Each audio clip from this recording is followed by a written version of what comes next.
आजकल काफी लोग कह रहे हैं पंजाब में लोग दूसरे धर्मों में कन्वर्ट हो रहे हैं। हाँ, बाहर से लोग आते हैं और लालच देकर सिख परिवारों को अपने धर्म की ओर ले जाते हैं। मैं भी कभी कभी सोचता हूँ यार, क्या लोगों में सिक्खी अब पहले जैसी नहीं रही?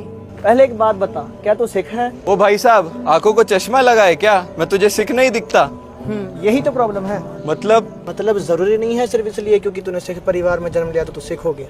और ये भी जरूरी नहीं है कि अगर तूने सिख परिवार में जन्म नहीं लिया तो तू कभी सिख ही नहीं हो सकता। इस विषय में सिक्खी बाकी धर्मों से बहुत अलग है, क्योंकि सिख होना हमें अपने कर्म से कमाना पड़ता है, जन्म से नहीं मिलती। तुम कह रहे हो कि जो कन्वर्ट हो रहे हैं वो सिख है, लेकिन शायद जो कन्वर्ट हो रहे हैं तो कभी अंदर से सिख थे ही नहीं। देख, सिक्खी वे ऑफ लाइफ है जिसे रहत मर्यादा कहा जाता है। और अगर कोई इंसान सिख परिवार में पैदा होकर भी रहत मर्यादा के अनुसार नहीं चल रहा है तो वो सिक्खी से दूर ही है। लेकिन अगर कोई सिख धर्म में पैदा ना होकर भी बाद में सिक्खी की रहत मर्यादा को अपना ले, जैसे कि शस्त्रधारी हुए, दस्तारा सजाए, पंचककार का धारणी हो, नशे से दूर रहे और केस कत्ल ना कराए और गुरु साहिब जी का पावन खंडे बाटे का अमृत छक ले, वो सिख है।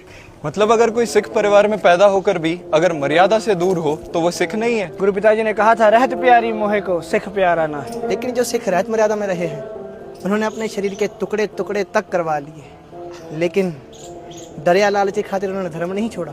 सिख वही है जो श्वास श्वास जीवन भर अपने गुरु की आज्ञा में चले। दरअसल सिक्खी की पहचान ही ये है कि असली सिख कभी अपने धर्म से बेमुख नहीं होगा, लेकिन इसके लिए हमें आने वाली नस्ल को बचपन से ही गुरु इतिहास और गुरबानी से जोड़ना होगा। लेकिन जब माँ बाप ही सिक्खी से बेमुख हो गए तो बच्चे तो धर्म से दूर जाएंगे ही और फिर नशे जैसी बुरी आदतों में फंस जाएंगे। इन सब का एक ही इलाज है कि देश और दुनिया के हर सिख को सिक्खी से जोड़ा जाए और वो खुद अपना महान इतिहास, शहीदों के साखे और गुरबानी पढ़े और सुने, ताकि उन्हें पता चले सिक्खी विरासत में नहीं मिलती, कमानी पड़ती है।